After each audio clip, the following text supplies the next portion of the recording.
we're back. We are back to tell you more about houses. It's good to be back. It is. So we're going to be talking about energy efficiency today, and what you can do to your house to make it more efficient. Yep. Something that the city of Portland has instilled is giving homes home energy scores, and we're going to tell you a little bit about how to improve those before you sell your house. Cool.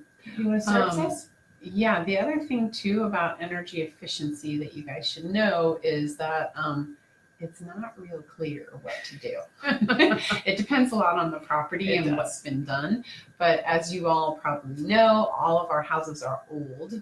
They're all built, mostly like 80% of them were built before the 30s. So And efficiency wasn't really a concern back then. no, it was not. It was just getting the house built, really. Exactly. So yeah. The low-hanging fruit, the easiest stuff is blown-in insulation in the walls and in the attic. Yep. And in the basement floorboards.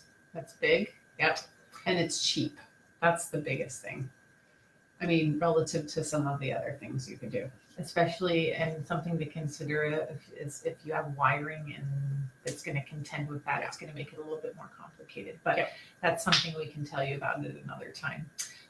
Couple other things that are going to help are a high efficiency furnace, high efficiency air conditioner, double or triple pane windows. On these old houses that we have, most of them are single pane, let out a ton of heat and let in a ton of cold.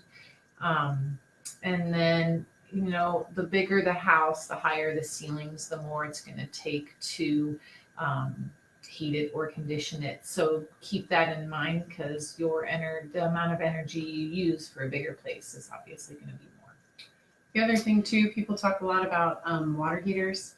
You can do a tankless water heater, which is an on-demand hot water heater.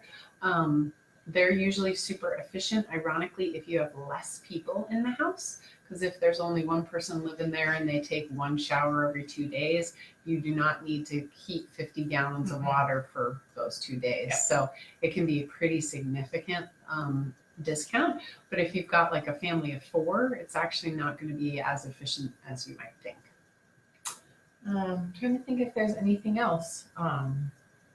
I think those are the big ones. Yeah, those are probably the biggest ones for And sure. then the other thing too that you guys should know is that there are tax credits, both federal and Big time. state, for energy efficiency upgrades, which are pretty sweet because that can defer the cost significantly. Yeah, and oftentimes if you're converting a house from an oil-fired furnace or even electrical furnace to gas, you can get the line many times brought to your house for free by Northwest Natural for the upgrade of your new furnace. So there's lots of tricks to getting those things done on your house, and we can help you with them.